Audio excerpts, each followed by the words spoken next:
Hello friends, आपका हमारे YouTube channel GS exam solution में बहुत बहुत स्वागत है। दोस्तों, आज के इस वीडियो में यूपी ट्रिपल एस सी पेट एग्ज़ाम 2022 के लिए दोस्तों सल्तनत काल के अंतर्गत गुलाम वंश को कवर करेंगे, जो मध्यकालीन इतिहास का एक हिस्सा है। तो आज टॉप 20 ऑब्जेक्टिव टाइप के प्रश्न हम लोग इस वीडियो के माध्यम से देखेंगे, जो आपके परीक्षा की दृष्टि से बहुत ही इम्पोर्टेंट होने वाला है। तो दोस्तों, आप जम के मेहनत करिए, तैयारी करिए और ज़बरदस्त प्रैक्टिस करिए, ताकि यूपी ट्रिपल एस सी पेट का एग्ज़ाम 2022 में होने वाला है। सबसे पहले तो मैं आपको ये सूचना बता दूं दोस्तों कि जो एग्ज़ाम का डेट था 18 सितंबर, वो चेंज होकर 15 से 16 अक्टूबर हो गया है। तो एक महीने का प्लस और आपका डेट बढ़ चुका है। तो जम के तैयारी करिए। चलिए हम लोग अपने टॉपिक पे आएंगे। इससे रिलेटेड हम लोग जितने भी क्वेश्चन हैं सबको हल करेंगे, ठीक है। चलिए, सबसे पहला क्वेश्चन आपके स्क्रीन पे आ गया दोस्तों कि गुलाम वंश का संस्थापक कौन था। आपके सामने ऑप्शन ए है कुतुबुद्दीन ऐबक, बी है इल्तुतमिश, सी है गोरी और डी है बख्तियार खिलजी। तो गुलाम वंश का बात करें दोस्तों तो 1200 शायद 6 ईस्वी में, ठीक है, 1206 ईस्वी में गुलाम वंश की शुरुआत हुई थी। तो इसका जो संस्थापक था वो था कुतुबुद्दीन ऐबक। गुलाम वंश का संस्थापक कौन था दोस्तों? कुतुबुद्दीन ऐबक। और कुतुबुद्दीन ऐबक कौन था दोस्तों? तो मोहम्मद गोरी का एक गुलाम था, ठीक है। आप याद रखेंगे कि मोहम्मद गोरी का गुलाम कौन था? कुतुबुद्दीन ऐबक। इसी ने गुलाम वंश की नींव रखी थी। और यह दिल्ली सल्तनत के नाम से तो सत्ता चलाता था, लेकिन इसकी राजधानी लाहौर थी और लाहौर से कभी वो दिल्ली नहीं आया, लाहौर से ही अपना सत्ता चलाता था, ठीक है।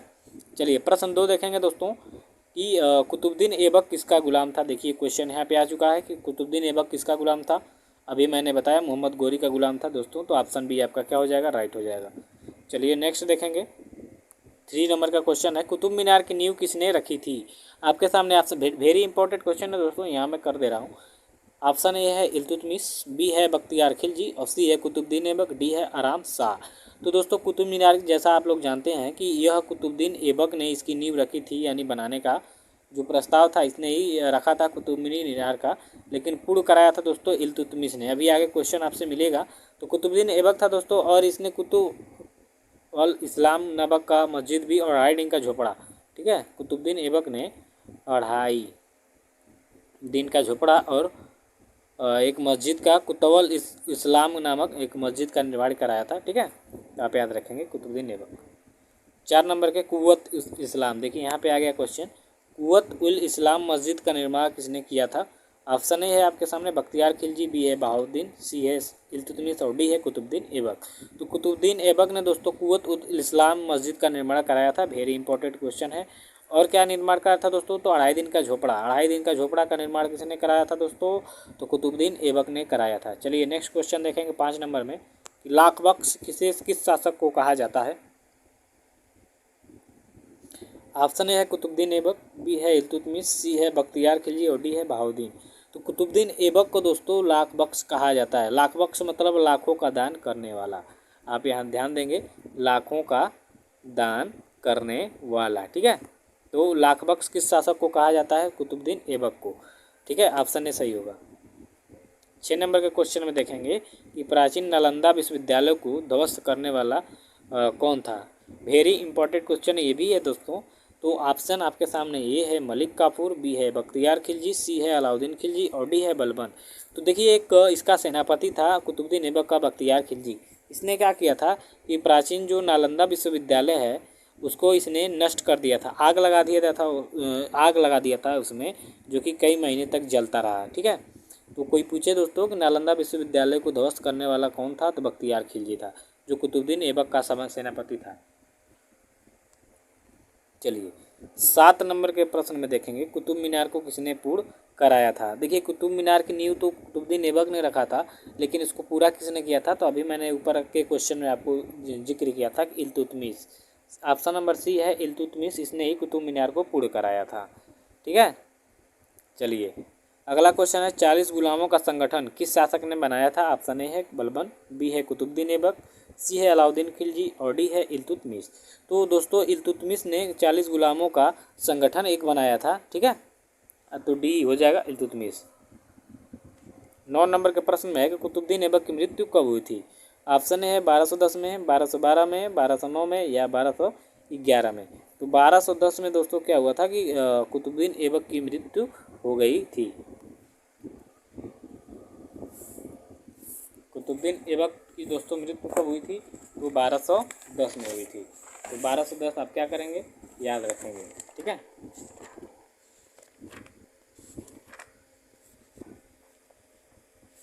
चलिए नेक्स्ट क्वेश्चन देखेंगे। प्रश्न 10 में है कि इल्तुतमिश की मृत्यु कब हुई थी? 1230 में, 1236 में, 1240 में या 1238 में? तो 1236 में दोस्तों इस इल्तुतमिश की मृत्यु हो गई, ठीक है। ऑप्शन बी आपका सही होगा। चलिए फटाफट क्वेश्चन देखेंगे। नेक्स्ट क्वेश्चन है 11 नंबर का कि दिल्ली सल्तनत की प्रथम महिला मुस्लिम शासिका कौन थी? ये वेरी इंपॉर्टेंट ये क्वेश्चन है, क्योंकि ये बहुत बार क्वेश्चन आ चुका है किसी भी एग्जाम में। तो ए है शाहतुर खान, बी है चांद बीबी, सी है रजिया सुल्तान और डी है गुलबदन बेगम। तो रजिया सुल्तान दोस्तों दिल्ली सल्तनत की प्रथम महिला मुस्लिम शासिका थी, ठीक है। चलिए नेक्स्ट को देखेंगे कि रजिया सुल्तान जो थी उसकी शादी किसके साथ हुआ था? ऑप्शन ए है बहाउद्दीन, बी है नसीरुद्दीन महमूद, सी है आराम शाह और डी है अल्तुनिया। तो अल्तुनिया के साथ रजिया सुल्तान की जो है शादी हुई थी अल्तुनिया के साथ, ठीक है। चलिए 13 नंबर के क्वेश्चन में देखेंगे कि रजिया की हत्या कब की गई थी? ऑप्शन ए है 13 अक्टूबर 1240, मई 1240, अप्रैल 1242, 22 अक्टूबर 1246। तो ऑप्शन ए 13 अक्टूबर 1240 में डाकुओं ने कैथल के पास क्या कर दिया था? रजिया सुल्तान की हत्या कर दी थी, ठीक है।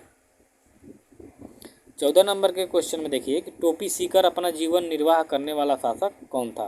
वेरी इंपॉर्टेंट क्वेश्चन ये भी है। दिल्ली सल्तनत को वह कौन शासक था जो टोपी सीकर अपना जीवन निर्वाह करता था? ऑप्शन ए है बहाउद्दीन, बी है नसीरुद्दीन महमूद, सी है बहराम शाह और डी है आराम शाह, ठीक है। तो देखिए नसीरुद्दीन महमूद जो था दोस्तों यह टोपी सीकर जीवन व्यतीत करने वाला शासक था। ऑप्शन बी आपका सही होगा। 15 नंबर के प्रश्न में है दोस्तों कि बलबन किसका गुलाम था? वेरी इंपॉर्टेंट क्वेश्चन ये भी है। तो नसीरुद्दीन महमूद, रजिया सुल्तान का, इल्तुतमिश का या कुतुबुद्दीन ऐबक का? तो दोस्तों जो बलबन था वो इल्तुतमिश का गुलाम था। किसका गुलाम था? इल्तुतमिश का, ठीक है।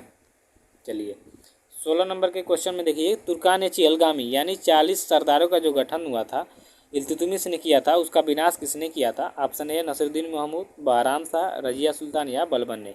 तो बलबन दोस्तों बलबन ने क्या किया था कि 40 गुलामों का जो संगठन इल्तुतमिश ने बनाया था अर्थात तुर्कान चिहलगानी, उसको बलबन ने क्या कर दिया था? समाप्त कर दिया था। तो डी आपका क्या हो जाएगा? सही हो जाएगा। 17 नंबर के प्रश्न में देखेंगे कि बलबन कब दिल्ली के सिंहासन पर बैठा? ऑप्शन ए है 1266 में, बी है 1260 में, 1262 में या 1259 में। तो 1266 में दोस्तों बलबन जो है इसका नाम था बहाउद्दीन, ठीक है। ये दिल्ली के गद्दी पे 1266 ईस्वी में बैठा था। तो 1266 याद रखेंगे। 18 नंबर के प्रश्न में है कि राज दरबार में सिजदा एवं पाबोस प्रथा की शुरुआत किसने किया था? ऑप्शन ए है रजिया सुल्तान, बी है बलबन, सी है नसीरुद्दीन महमूद और डी है इल्तुतमिश। तो देखिए बलबन ने दोस्तों सिजदा और पाबोस एक प्रथा थी जिसमें बादशाह का सर झुका के और पैरों को चूम के अभिवादन करना होता था। तो यह प्रथा जो था वो बलबन ने शुरू किया था। तो ऑप्शन बी आपका राइट होगा, ठीक है। 19 नंबर का क्वेश्चन देखिए कि दिल्ली के किस शासक ने लौह एवं रक्त की नीति अपनाई थी? तो ऑप्शन ए है कुतुबुद्दीन ऐबक, बी है इल्तुतमिश ने या सी है बलबन ने या रुक्नुद्दीन फिरोज ने। तो बलबन ने दोस्तों क्या किया था कि लौह एवं अपने दुश्मनों के प्रति लौह एवं रक्त की नीति अपनाई थी। तो सी सही होगा। चलिए 20 नंबर के प्रश्न में देखेंगे गुलाम वंश का अंतिम शासक कौन था? बलबन था, नसीरुद्दीन महमूद, आराम शाह या शमसुद्दीन कैमुसर्स? शमसुद्दीन है दोस्तों, शमसुद्दीन, ठीक है। तो आपका ये डी सही हो जाएगा, शमसुद्दीन कैमुसर्स। तो दोस्तों इस वीडियो के बाद क्वेश्चन समाप्त हुआ, लूँगा मैं विदा। तो प्लीज़ चैनल को सब्सक्राइब कर दीजिएगा, ठीक है। Thank you so much.